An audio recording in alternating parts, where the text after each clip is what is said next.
Well, you had a definition, and then that can maybe take us into the psychology around protecting peace and how do we do that? Yeah, so I was looking at different definitions of it, and I landed on Merriam-Webster's definition of peace, which is a state of tranquility or quiet.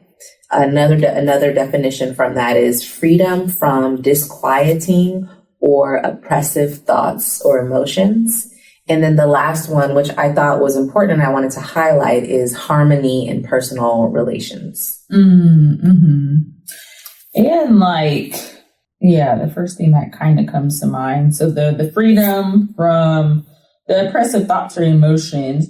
And then when you think about how that correlates to harmony in personal relationships. Yes. And so the oppressive thoughts and emotions, that's talking more inner, right? Yeah. So that's the disruption of your inner peace. Mm-hmm. But thinking about, and this kind of ties back to the Sonia case and a lot of other cases where we're just living in an oppressive society also. And a lot of people feel like they're under a lot of oppression and a lot of the systems within society. And so I think that can be the difficult thing with trying to figure out how do we protect our peace, because we want to quiet some of these oppressive thoughts, but when you're in oppressive systems in society, people are like, well, what to do? Right. And we want this harmony, but societal is not harmonious. So it's how do we find this peace when there are all these external factors? But hopefully that's what we can help bridge the gap with there's these external factors, but we have to try to still protect our peace internally to the best of our ability. That's a really important point when you bring up just external factors that are affecting your peace. I think that's really real. And that's probably a question for many of us right now. I think, when I walked into this conversation, a lot of it was going to be about inner ways to address your peace. And I think that's important. But I do also think that when there are external factors, I think people find perhaps external ways to address that. And maybe the way that they address it kind of helps them to be able to find or to feel a sense of inner peace because they're addressing something that's externally oppressive to them. Mm-hmm. Yeah, no, definitely. And so you kind of have some what this is not when it comes to protecting peace, and what protecting your peace can be, and what it can look like. But I just want to highlight some aspects that what protecting your peace is not, because some of us kind of lean into that, which makes it difficult for us to fully grasp the concept of what this means. Yeah. So when we say protecting your peace, it's not about always being happy, right? I always describe peace to my clients as kind of this middle ground homeostasis for you. And it's able to stay somewhat stable, but not fully, but somewhat stable despite life's ups and downs. Yes. So when things are really good for you, it's exciting, right? Yeah. You're not on this high roller coaster with it, but it's peaceful for you, obviously, because it's positive times. But even when things are low, you can be in the midst of trauma and grief, and things can really be disrupted for you. But there's still maybe this level of peace that doesn't take you all the way down where it's so hard to get back up. And so, but that's a very difficult balance for people to find. Sure. But I always try to let it be known that finding peace is this middle ground homeostasis for you. It doesn't mean that bad things won't happen. It doesn't mean that you're always going to be happy. Yeah. Because I think also you can be sad. You can grieve something and also still have a peace. Mm-hmm. And when I'm thinking about that, I'm thinking there's a knowing, or there's just a solid, even, almost harmony for yourself internally, even though you're sad, even though you're grieving, even though something really sad has happened, bad has happened. And when you were talking about the roller coaster, it makes me think that because sometimes people can actually be on a high and still not feel peace. Yeah. Yeah. You know how people are, it's the best time of their lives, or something amazing happened, the pinnacle of their career, and they're not peaceful actually. Yeah. Even though one might think they might feel that way. But also, I think when things are exciting, sometimes it can be a bit disruptive. And so having an inner peace can also be helpful. Yeah, I know that is important. Yeah, in the midst of the successes and achievements, a lot of people I've heard still not at that peace, right? Something so disruptive. The toughing out situations kind of came up for me too, because it's like, I think some people think that protecting my peace means that, and maybe going back to this external factor, that something externally is going on. And so in order to protect my peace, I just have to tough it out, right? There's a certain, maybe it's a work circumstance. And it's like, oh, I just have to put up with it and tough it out. And that's how I protect my peace. And that's difficult because it's this concept of like letting go sometimes, which can help you protect your peace, but also not feeling like you just have to tough out situations too, with no shifts, no action, or no changes. So that's a difficult one. I think the quickest example that comes to mind, clients come in talking about stressful work. Most people don't like their work environments, but sometimes the solution isn't like, oh, just get a new job. Like that's not reality for some people. And so sometimes I'll just ask the question of how do we change your relationship with work and like going to work? And that's this very internal and mental process. But it takes them into this different mindset versus before they were just toughing it out of like, there's nothing I can do. I'm just going to go show up, be unhappy each time. Where instead it's like, how do you actually shift your relationship with work mentally? And that just helps people feel a little bit more empowered of like, okay, I can maybe make some shifts, even if I'm staying within that same context. Yeah, it sounds very much like a cognitive reframe or perspective shift where the behavior is the same. You're still like going to work. You're not gonna, maybe you are not in the space where you can quit or move on. And yet the way in which you come into the space internally and mentally is different. Yeah, no, definitely. And then the last one, which we kind of alluded to this when we're talking about the news and getting information, is this aspect of avoidance, right? So protecting your peace also doesn't mean you're just avoiding things. And that kind of touches on the toughing out situations. This doesn't, I can't do that. Right? Like it only might get us so far. And so when you think about conflicted relationships and information with the news and stuff, it is easy just to say, I'm just not going to watch news. I'm just not going to engage in that. No, I'm just not going to talk to so-and-so. I'm just going to ignore my parents' phone call where it's like, I don't think that's the long-term solution, right? And so avoidance is not protecting your peace. Short-term, it is, and that's why it feels good of like, this is a boundary I'm setting, but boundaries are different from just flat out like avoiding. Yeah. To me, it seems like there's an intentionality behind it, and you're not like avoiding it, but you're choosing, selecting, intentionally deciding like what you're going to do around it, and perhaps that's like a boundary set. Yeah, definitely, because it's more disruptive when there's these conflicts, and at least I see it. You probably see it too, though.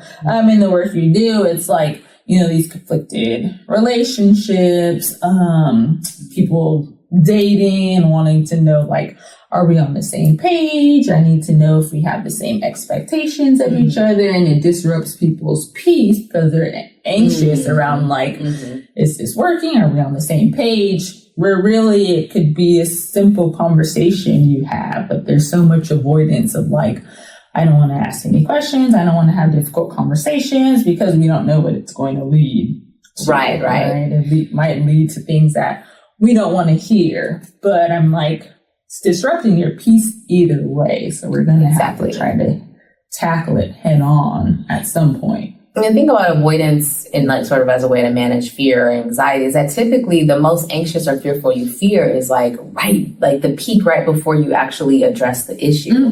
Once you address the issue, typically like the anxiety peaks, the fear peaks, and it goes back down. Now maybe the outcome is not what you wanted. It may not be, but for the most part, people can actually, we have the capacity to manage the bad outcome or whatever we perceive as the bad outcome if that actually does happen, because half the time the worst thing that you're thinking about doesn't actually happening. So you're avoiding it for so long, but then the bad thing you were trying to avoid didn't necessarily happen. Yeah, no, definitely. And so more of maybe what it is, and then I know you'll share some more detailed patterns of this, but I break it down to like really focusing on what really matters to us and what's important. How are we showing up for ourselves, and also how are we showing up for others? That's going to really dictate this piece that we feel. What does that look like specifically? Yeah, so, and I'll use this a lot with clients because we are so consumed in our relationships, of course, but also very consumed with like people pleasing within our relationships. And so a lot of us don't have an issue overly showing up for others and then not really showing up for ourselves. But then it creates this imbalance of peace because now so-and-so wants me to do this, so-and-so wants me to do this, so-and-so expects me to do this. If I can meet all their needs, things are good between me and these people, right? So I have peace between me and those individuals. But on the inside, I am overwhelmed, overstimulated, I'm overcommitting, I keep saying yes when I mean no.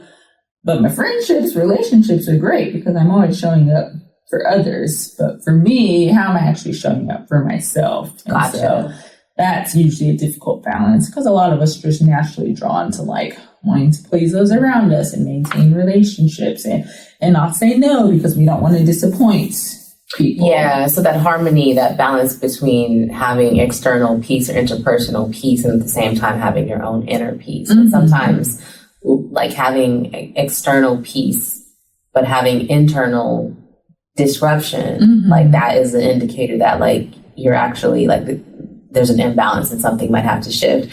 And for folks out there who tend to have a lot of internal peace but not a lot of external peace, that's something to consider too. That like if you're feeling really good about yourself, but like perhaps something is amiss with other people externally, there's not a lot of peace, then maybe there's a bit of an imbalance. Yeah, definitely. That's a good point. And then, and I'm sure individuals will hear this a lot, but I also sum up protecting your peace to really asking that reflective question of like, what is no longer serving you? And I think sometimes trying to find what that looks like, what that answer might be is difficult for people. It does require that like stillness and reflection. But if we really think about just day-to-day things that we do, relationships that we're involved in, asking ourselves like, what's just not serving me anymore? What doesn't feel good, right? Like you gave the example earlier, like this interaction with this certain person, it's anxiety feel, right? You start to dread some conversations with people, or you dread hanging out with people. So it's having to ask yourself, like, is that relationship still serving you in a positive way? Is this workspace still serving you, right? Are these patterns that you're engaging in still serving you? At one point, they probably were. That's why you kept engaging in it. But in this present moment, this present version you're trying to be, is it still serving you internally? What does that even mean to you? Like we hear it a lot, like, is this serving you? Yeah. What does it mean to you? And, how would someone know that and then decide what to do if something is like not serving you? Yeah. I think the easiest like visualization I can think of is, everyone talks about filling our cup and stuff, but truly sitting in that, because if it's serving you, it's hopefully going to be adding a little bit to your cup. And there's going to be plenty of things we have to do, interactions we have that are like draining from our cup, but we have to start questioning like, where's the balance? What's the give and take? Like, is each relationship, each action, each setting that I enter draining me and there's nothing ever filling my cup up? Then that's when it's like, I don't know if all these things together are still serving me, right? So it's like, what's filling your cup? What's making you just experience like positive feelings and emotions really about yourself?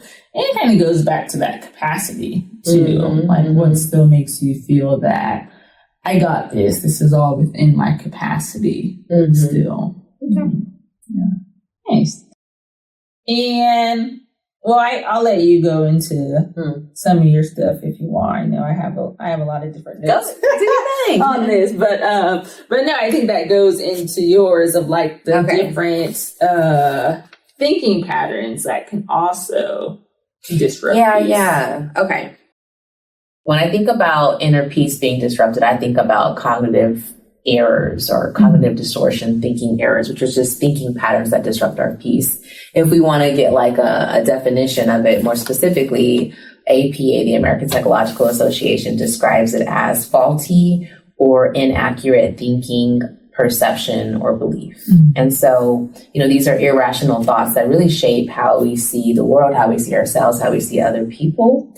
And I feel like they sometimes contribute, so how we think about things maybe contributes to our inner peace being disrupted. I'm trying to think of some examples of cognitive errors or thinking errors. One of them is magnification. So exaggerating the importance or even minimizing the importance of an event, and sometimes minimizing it or exaggerating it, that way of thinking about something might contribute to this disruption in peace.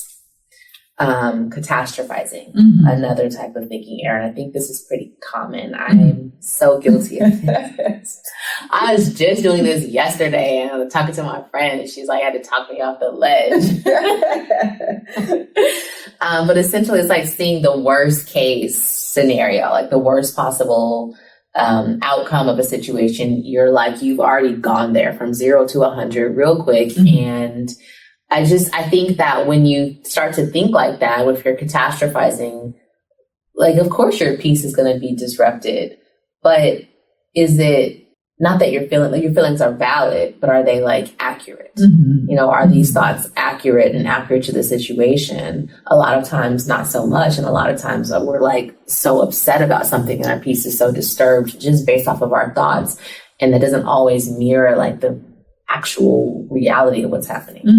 Yeah, definitely.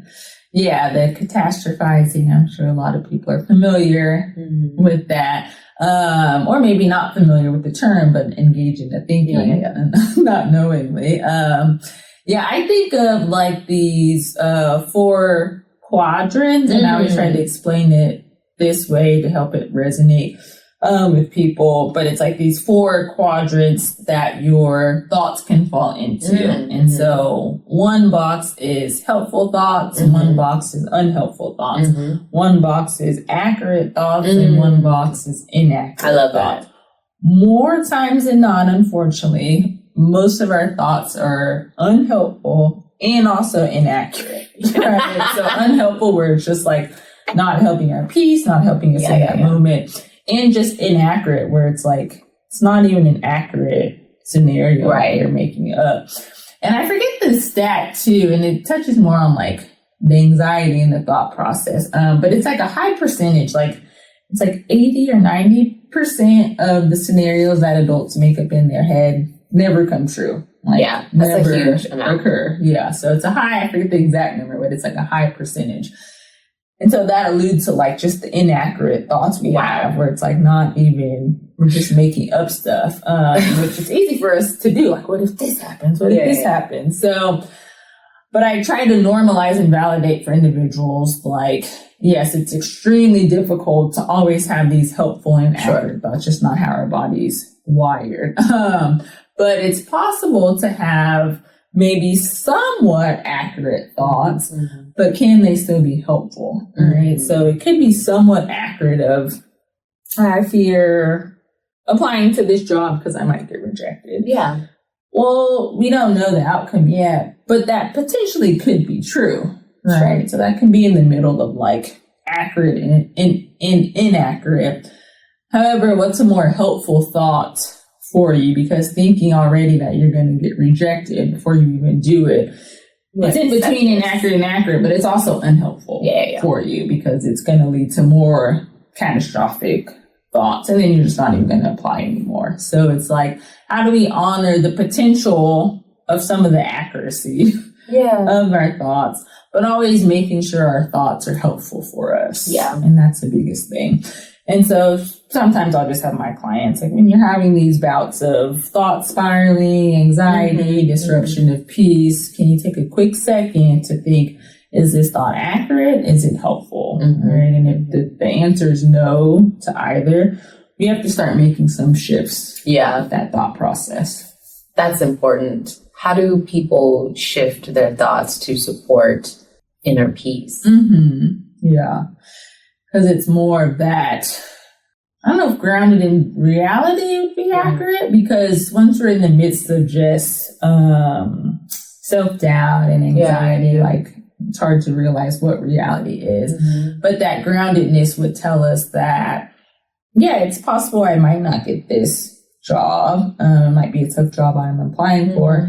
And also I feel I'm really qualified. I have a good shot at this, and I know I'm worthy and deserving of it. And if it doesn't happen, it just wasn't meant for me. And I might be disappointed, but I'll do this again, unfortunately, right? And that's that, like, grounded in reality of, like, honoring the disappointment, the anxiety you have, the fear, the self-doubt, and still honoring, like, the greatness that you have too, of just, like, I'll be okay. Right. Get through it. Like, we can do tough things. Yeah, like we can cope. I think a lot of times people underestimate our ability to cope with something that might happen or that we don't want to happen. But also with that example, like, if you don't apply for the job, then you're not going to get it. Like, so if there's the only chance to possibly have the thing that you actually really want to happen is to try. Otherwise, that's just not going to happen. It's always going to be a no. Yeah, definitely. And interesting, even that aspect of, like, the jobs and just going after things that we would want, it does very much tie into this protection of peace, because now if you have all these faulty thinking patterns that prevent you from doing what you really want, you're never fully going to be at peace, because now you've settled for doing things that were just like, I just kind of had to do this because I was too fearful to take that leap. Try that thing. I really wanted. And, like, I guess I just wonder, like, how it affects how you feel when you're kind of cutting off, like, the things that you really want because you're trying to prevent something bad from happening, or trying to prevent disappointment or disruption of peace. Like, it almost feels like in the end it may disrupt your peace, because maybe you'll have resentment, or, like, you kind of miss out on things that maybe you could have had, maybe you couldn't have, but maybe there was something in trying. Yeah, definitely. That's interesting. It makes me think about, I don't think it's here, but I guess it is. The importance of, like, mindfulness, and basically just being in the present moment without judgment, on purpose. It makes me think about, like, in some ways I feel like that's a protector of peace, because it's not telling us to prevent something. Like, it's not saying, like, don't feel sad or don't see what is actually happening. It's actually telling you to kind of tap in and be observant of what you feel, or perhaps be observant of the outside world, because perhaps your inner world is so overwhelming. But in that awareness, like, just accepting it, like, we don't have, it's just like not trying to change what you're experiencing.